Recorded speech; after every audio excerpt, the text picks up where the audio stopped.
Mabuhay ang bansang Pilipinas at mabuhay ang lahat ng mga Pilipino, kahit saang mangdako man ng mundo. Yan po.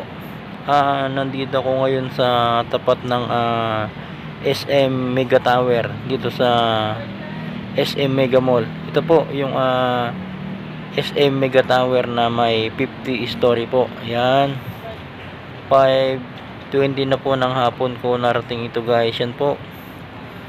Mula sa Cubao MRT po, dito na ako bumaba sa Shaw Boulevard MRT. At ito po yung footbridge, guys, na dadaanan po natin para makatawid po doon sa kabila sa SM. Dahil nandito po tayo sa side ng Star Mall. Yan po. Tanaw na po dito natin ng Twin Tower, yung Podium Tower, at saka yung BDO Tower. Ito po yung mga kababayan po natin na tumatawid po dito sa footbridge po dito sa Mandaluyong. At ito naman po yung latest update po ng traffic, November 12, 2023. Yan po, 5:20 po ng hapon po ito, guys. Yan po, tanaw po natin ang mga matataas po ng building ng Ortigas po, yung Twin Tower, BDO building, saka yung Podium Tower. Yan po. At ito po yung mga latest update po ng traffic po dito. Ito po yung southbound, guys, papunta po ng Makati, Buendia, Magallanes. Ito po yun, guys. Sa kabila naman po yung northbound. Yan. At ito talaga yung sadya ko, guys, ang videohan po itong skyscraper po na napakataas, ang SM Mega Tower. Yan po, dahil sobrang ganda po ang view nito kapag gabi. Kaya lang 5:20 pa lang po ng hapon ko narating, kaya medyo maliwanag pa po. Hindi pa po natin makita yung talagang view ng gabi itong Mega Tower. At ito po yung mga motorista po, yung gitna po, yan po yung tunnel, guys, na tinatawag nila. Yan. At itong taas naman po, yan ang service road po.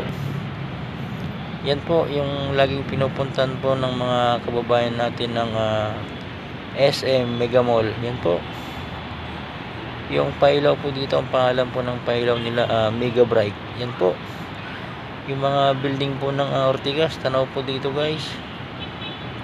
Yan, ito po yung mga motorista po dito, guys. Yan yung tunnel po, yung gitna po, guys, yung tunnel na tinatawag. Yan, dahil wala pong stoplight dyan, guys, kaya mas maraming dumadaan dyan kaysa dito sa taas service road, kasi may mga stoplight po dito, guys.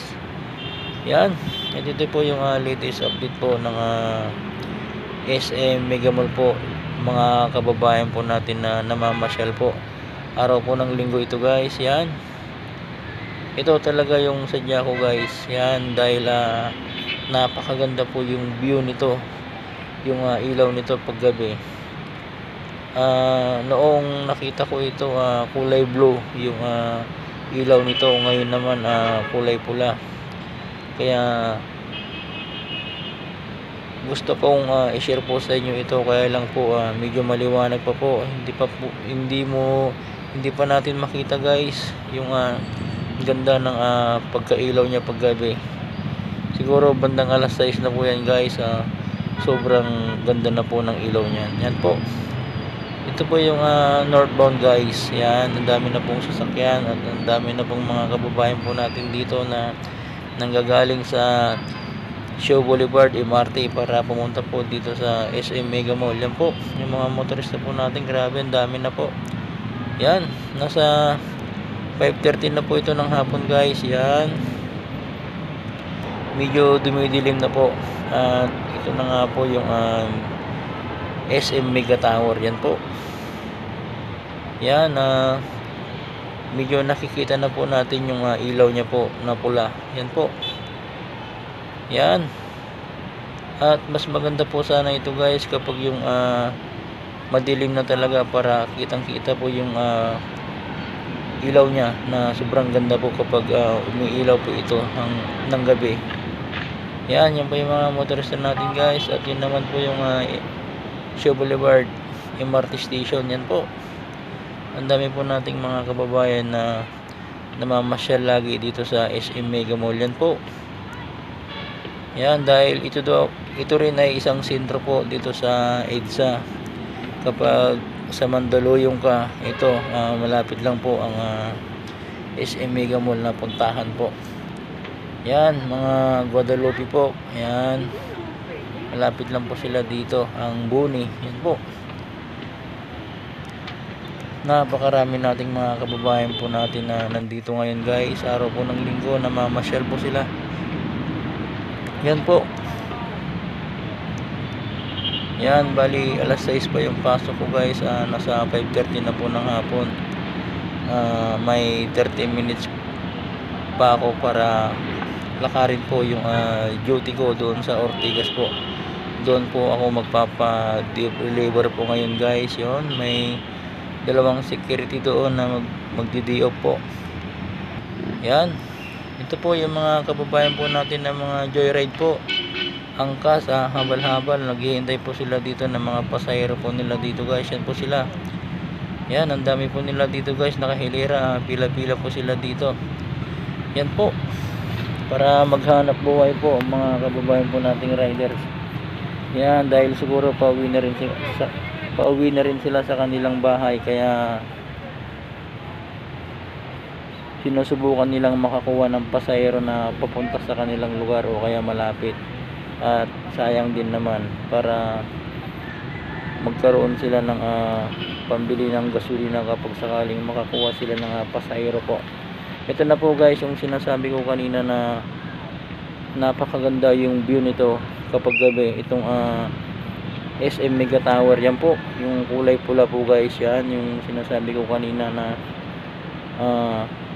napakaganda yung ilaw nito kapag gabi. Yan po, medyo maliwanag pa po ito guys, pero medyo maganda na po yung view ng ilaw nito guys. Yan po, 5:30 na po ng hapon guys. Yan, November 12, 2023. At ito naman po yung ating mga kababayan na naghihintay po ng kanilang sasakyan at nagpapahinga po dito sa may hagdanan po ng SM Mega Mall. Yan po ang pailaw po nila, ang Mega Bright.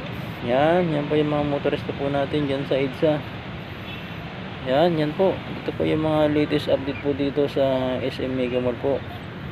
Yan po sila guys, at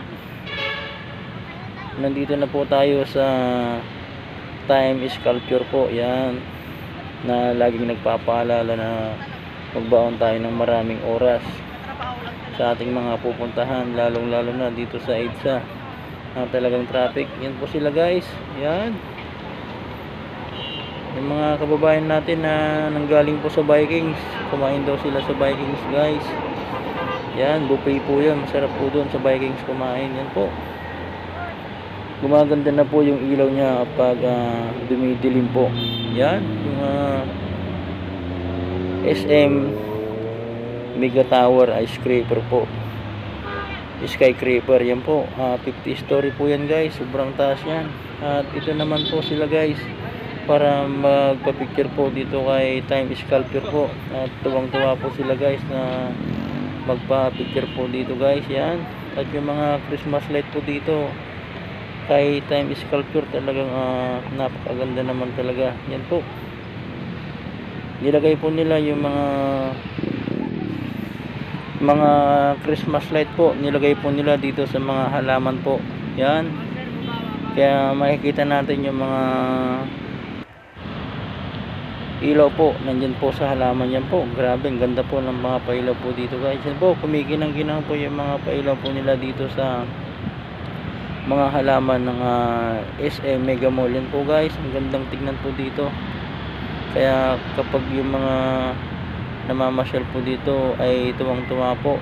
Ito po yung latest update po sa mga malalayo po dito, mga nasa probinsya po. Ito po yung latest update po dito sa SM Mega Mall po dito sa Metro Manila guys. Yan po, mga OFW po natin guys. Yan, ito po yung mga latest update po dito sa Pilipinas guys, dito sa SM Mega Mall.